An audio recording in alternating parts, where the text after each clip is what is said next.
হবে। জুলাইয়ের পরে তো আমাদেরকে পড়ার টেবিলে ফিরে যাওয়ার কথা ছিল, আমাদের তো রাজপথে থাকার কথা ছিল না।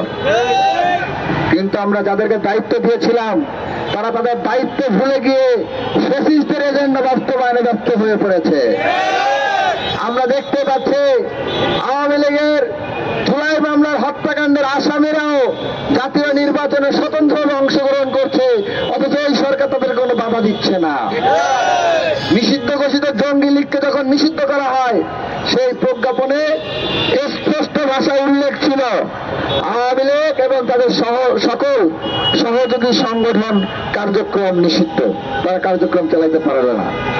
আওয়ামী লীগের সহযোগী কারা? আওয়ামী লীগের সহযোগী 14 দল, আওয়ামী লীগের সহযোগী জাতীয় পার্টি। এই সহযোগীদেরকে কিভাবে এই রাষ্ট্রীয় প্রজ্ঞাপনের বাইরে গিয়ে নির্বাচনের সুযোগ দিল, সেই প্রশ্ন আমরা নির্বাচন কমিশনের কাছে রাখতে চাই।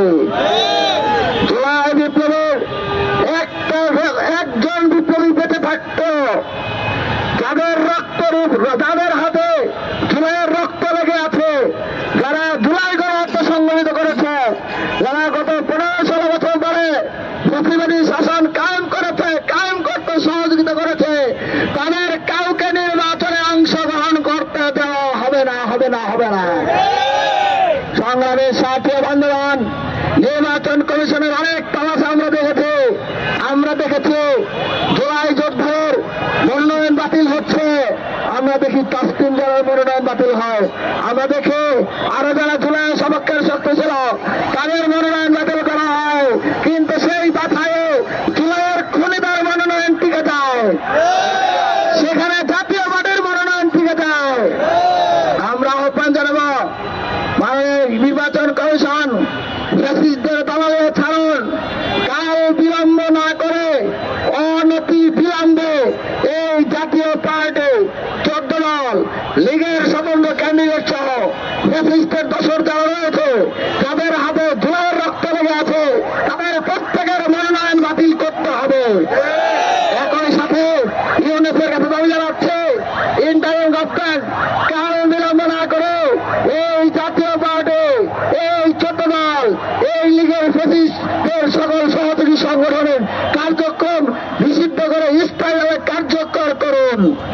যদি কার্যকর না করেন, যদি আপনারা একের পর এক এই জাতীয় পার্টির 14 দলকে পুনর্বাসন করতে থাকেন, তাদেরকে নির্বাচন করার সুযোগ করে দেন, তাদের মনোনয়ন বৈধ রাখেন, তাহলে আপনাদের উপরেও আবার জুলাই বিপ্লব নেমে আসবে।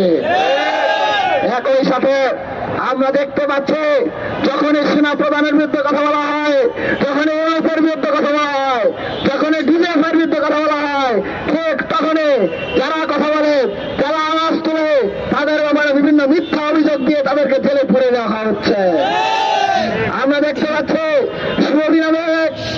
জুলাইয়ের কন্যা তার জীবনের রক্তের উপর দাঁড়িয়ে আজকে ইন্টারিম গভর্নমেন্ট দাঁড়িয়ে আছে, সেই জুলাই কন্যা সুরভি যখন সেনাবাহিনী নিয়ে সমালোচনা করেছিল, উপদেষ্টা মহল নিয়ে সমালোচনা করেছিল, তখন তাকে 50 কোটি চাঁদাবাজির হাস্যকর অভিযোগ দিয়ে তাকে গ্রেফতার করা হয়েছে।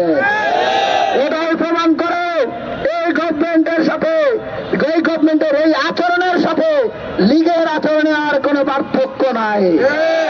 লীগও ঠিক একই কায়দায় তার বিরুদ্ধে সমালোচনা করলে তার ব্যাপারে মিথ্যা রাজনৈতিক মামলা দিয়ে তাদেরকে নির্যাতন করতে, গ্রেফতার করতে। আমরা বলছি আপনারা হাসিনার পদাঙ্ক অনুসরণ বাদ দিয়ে জনতার পদাঙ্ক অনুসরণ করুন। যদি তা না করেন, যদি সুরভিকে মুক্তি না দেন, তাহলে কিভাবে জনতার পদাঙ্ক অনুসরণ করতে হয় সেটা জুলাইতে যারা হাসিনাকে শিখিয়েছি, ঠিক সে একই কায়দায় ইউনূস সাহেব আপনাকেও আমরা শিখাতে বাধ্য হব।